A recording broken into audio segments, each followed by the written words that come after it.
Here are some of the most frequently asked questions. What are the most common types of cyber attacks? There are several common types of cyber attacks that individuals and organizations should be aware of, including phishing attacks, where attackers use social engineering to trick victims into clicking on a malicious link or downloading a malicious attachment, usually via email, text message, or social media. Malware attacks, where attackers use malicious software to gain unauthorized access to systems or steal sensitive data. Ransomware attacks, where attackers encrypt an organization's data and demand payment in exchange for the decryption key. Denial of service, DOS, and distributed denial of service, DDoS, attacks, where attackers flood a system with traffic or requests to overwhelm it and cause it to crash or become unavailable. Man-in-the-middle, MITM, attacks, where attackers intercept and alter communications between two parties to steal sensitive information. SQL injection attacks, where attackers exploit vulnerabilities in web applications to gain unauthorized access to databases and steal sensitive information. Password attacks, where attackers attempt to guess or crack passwords to gain unauthorized access to systems or steal sensitive data. It's important to be aware of these common types of cyber attacks and take steps to protect yourself and your organization from them, such as implementing strong passwords, using two-factor authentication, keeping software up to date, and training employees on how to identify and avoid common cyber threats. How can I protect my personal and company devices from cyber attacks? There are several steps you can take to protect your personal and company devices from cyber attacks. Use strong passwords. Create strong passwords that are unique and difficult to guess. Avoid using the same password for multiple accounts and change passwords regularly. Enable two-factor authentication. Use two-factor authentication wherever possible, which adds an extra layer of security beyond a password. Keep software up to date. Make sure all software, including operating systems, web browsers, and other applications, are kept up to date with the latest security patches. Use anti-malware software. Install and regularly update anti-malware software to protect against viruses, spyware, and other malicious software. Be cautious of phishing scams. Be careful when clicking on links or downloading attachments from unknown or suspicious sources. Verify the sender's identity and be wary of any unsolicited requests for personal or sensitive information. Use a firewall. A firewall can help protect your devices from unauthorized access by blocking incoming traffic from potentially malicious sources.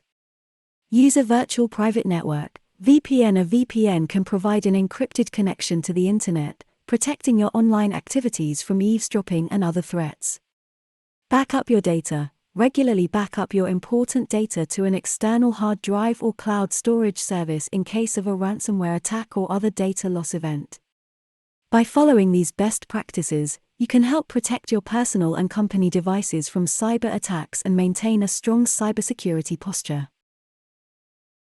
What is the role of employees in maintaining a strong cybersecurity posture? Employees play a critical role in maintaining a strong cybersecurity posture within an organization. They are often the first line of defense against cyber threats and are responsible for protecting sensitive data and systems. Some of the key roles and responsibilities of employees in maintaining a strong cybersecurity posture include: following cybersecurity policies and procedures. Employees should be familiar with the organization's cybersecurity policies and procedures and follow them at all times. Keeping software up to date. Employees should ensure that all software, including operating systems, web browsers, and other applications, are kept up to date with the latest security patches.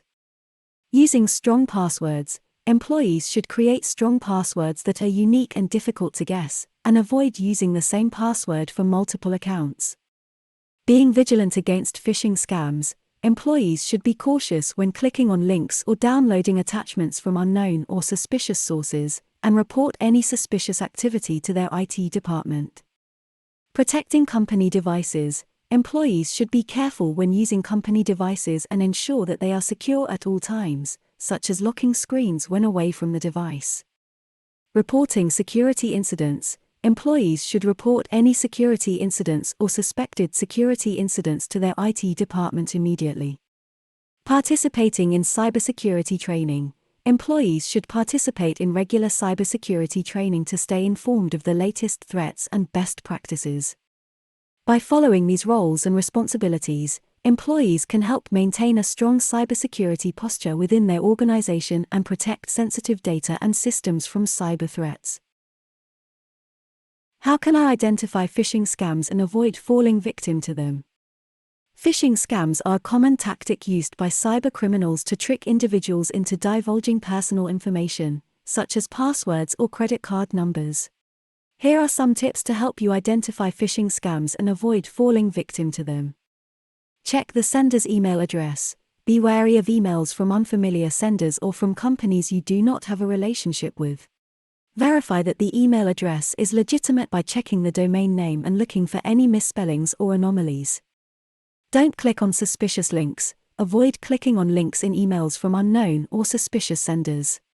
Instead, hover over the link to see the actual URL, and verify that it is legitimate before clicking. Be cautious of urgent or threatening language. Phishing emails often use urgent or threatening language to try and scare the recipient into taking action. Be wary of emails that demand immediate action, threaten consequences for not complying, or contain unusual requests. Look for spelling and grammatical errors. Phishing emails often contain spelling and grammatical errors, which can be a red flag that the email is not legitimate. Verify requests for sensitive information. Be suspicious of any requests for sensitive information, such as passwords, credit card numbers, or social security numbers. Legitimate companies typically do not ask for this information via email. Use two-factor authentication. Use two-factor authentication wherever possible, which adds an extra layer of security beyond a password. Keep software up to date. Keep your software up to date with the latest security patches, as cybercriminals often target vulnerabilities in outdated software. By following these tips, you can help identify phishing scams and avoid falling victim to them. If you suspect that you have received a phishing email, report it to your IT department or the appropriate authorities immediately. What is two-factor authentication, and how does it work? Two-factor authentication, 2FA, is a security measure that adds an extra layer of protection to your online accounts beyond just a password. It works by requiring two forms of authentication before granting access to an account or system. The two forms of authentication typically include something you know, such as a password or PIN, and something you have, such as a mobile device or hardware token. This means that even if someone manages to steal your password, they still won't be able to access your account without the second factor of authentication.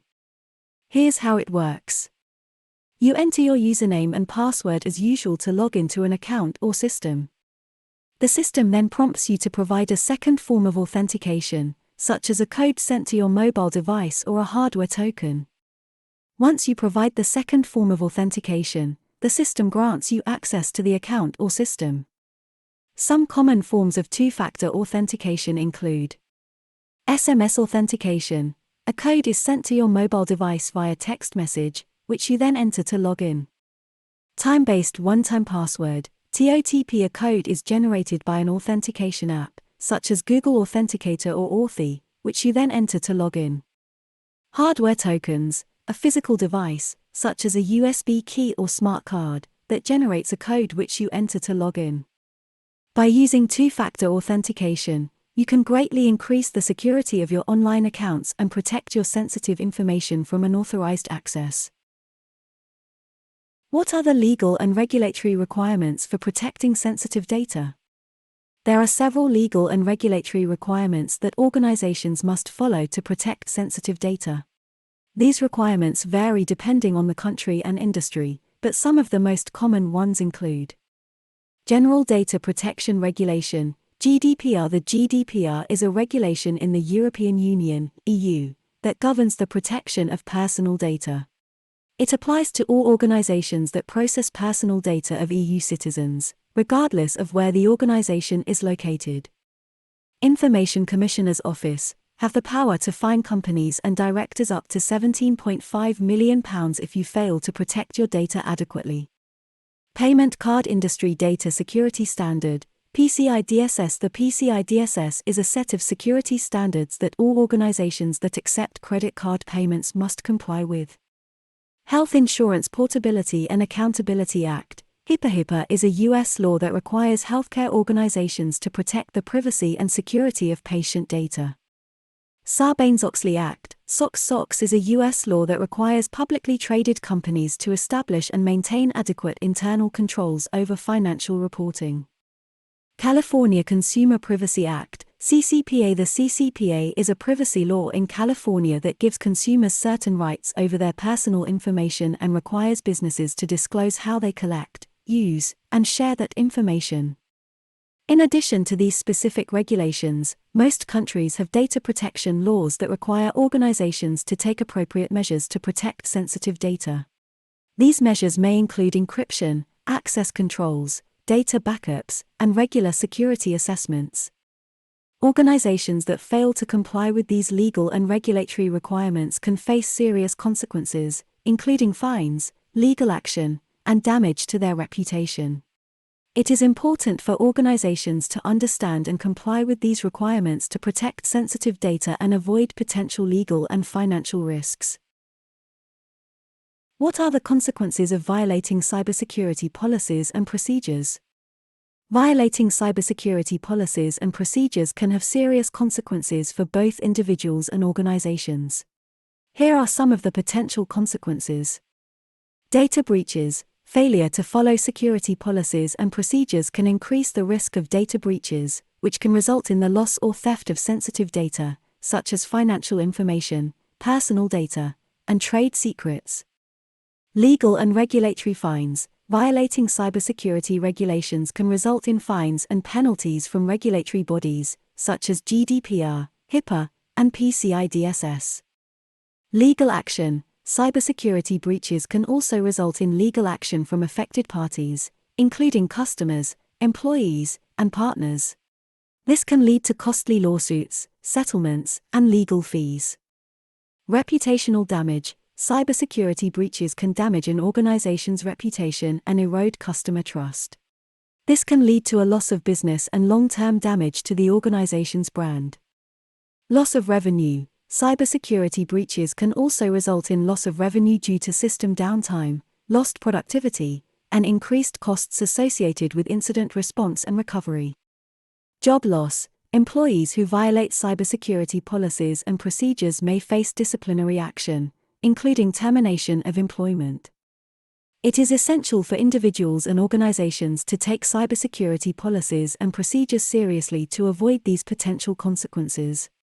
This includes following best practices for data security, conducting regular security assessments, and educating employees on cybersecurity risks and best practices. How can I report a cybersecurity incident or suspicious activity?